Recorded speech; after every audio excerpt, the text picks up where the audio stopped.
for example, tiger, peacock, etc. And don't cut trees because they give oxygen and they absorb 25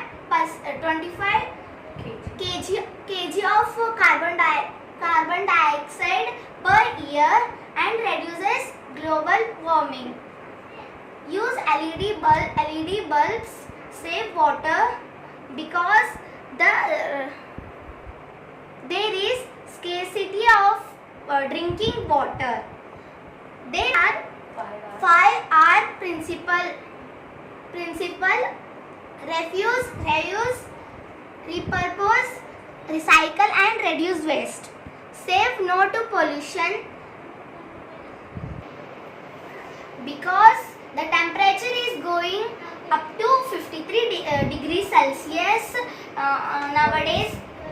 For example, in Delhi, save energy and use green energy because for example, wind energy and solar energy. Give up plastics, grow plants. So follow these steps to restore our earth. Thank you.